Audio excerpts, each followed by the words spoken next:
నమస్తే సార్. నమస్కారం అండి. సార్, మీరు పెద్ద పెద్ద హోటళ్లలో కూడా మార్పులు చాలా తెచ్చారని తెలుసు. అయితే ఒక చిన్న మార్పు, అంటే ఈ వాస్తు వల్ల చేసేటటువంటి ఒక చిన్న మార్పు వల్ల పెద్ద సక్సెస్ వచ్చిన అనుభవం మీద ఏదైనా ఉందా? ఆ! తప్పకుండా ఉందండి. ఎందుకంటే వాస్తు కొత్త కొత్త ప్లాన్లు ఇవ్వడంలో వాస్తు శాస్త్రం గొప్పతనం అనే దానికంటే కూడా ఒక ఫెయిల్ అయిపోయిన బిల్డింగ్‌ని గానీ, సంస్థను గానీ ఒక చిన్న మార్పు చేసి దాని అద్భుతమైన ఫలితాల్ని ఇవ్వడం, వాటిని ఆ ఫలితాలను చూసి ఎంజాయ్ చేయడం అనేది జరుగుతూ ఉంది.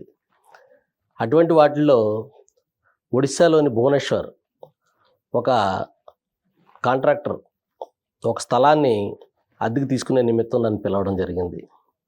అది ఇంచుమించు ఒక 2 ఎకరాలు కాంపౌండ్ వాల్ కలిగి ఉన్న స్థలం.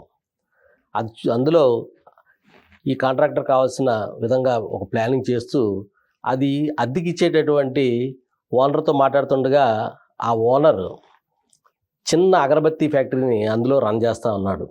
ఆయన, సార్ మా అగరబత్తి ఫ్యాక్టరీ కూడా ఒకసారి చూడండి, ఇందులో అంతగా రిజల్ట్ రావట్లేదు, అంతంత మాత్రంగా నడుస్తుంది అని.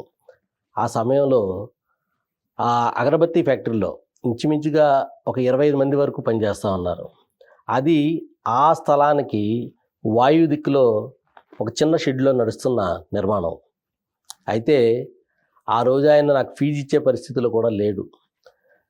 అయితే నేను ఒకటే అన్నాను, అదే కాంపౌండ్లో నైరుతి మూల ఖాళీగా ఉన్న ఒక షెడ్ ఉన్నది. ఆ షెడ్ని దేనికి వాడకుండా అలా పెట్టించాడు ఆయన. నేను చెప్పాను, మీరు ఈ మ్యానుఫ్యాక్చరింగ్ యూనిట్ని నైరుతి మూలకు తీసుకువెళ్ళి ఆ షెడ్లో పెట్టి చూడండి, అక్కడ రన్ చేస్తే బాగా రన్ అవుతుందని చెప్పడం జరిగింది. ఆయన ఆ తర్వాత అక్కడ తీసుకుని వెళ్ళడం, అది తీసుకుని వెళ్ళిన తర్వాత ఆ సంస్థ పెరుగుతూ వెళ్ళడం. ఈ రోజున ఆ సంస్థలో ఇంచుమించుగా 600 మంది వర్కర్లు పనిచేస్తూ ఉన్నారు. ఆ 2 ఎకరాల్లో ఉన్న మొత్తం స్థలంలో నిర్మాణం అయిపోయింది.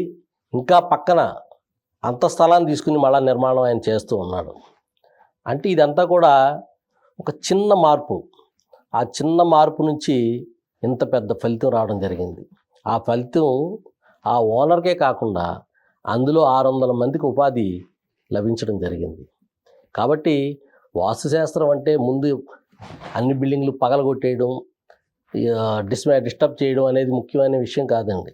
కష్టాల్లో ఉన్నప్పుడు, బాగా ప్రాబ్లమ్స్ ఉన్నప్పుడు ఒక ముఖ్యమైన చిన్న మార్పు చేసుకోండి.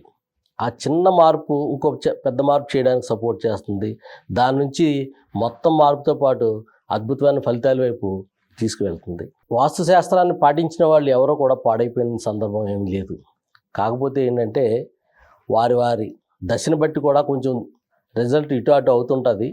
కాకపోతే ఖచ్చితంగా ఇది మంచి ఫలితాలను ఇస్తుందని నేను విశ్వసిస్తున్నాను. విన్నారు కదా, వాస్తు పండిట్ సాయిరామ్ గారు చెప్పినటువంటి వాస్తవాలు. మరి ఇలాంటి వాస్తవాలు మీరు కూడా తెలుసుకోవాలనుకుంటే కామెంట్ సెక్షన్లో కామెంట్ చేయండి. Please do subscribe 9 Shades Bhakti TV.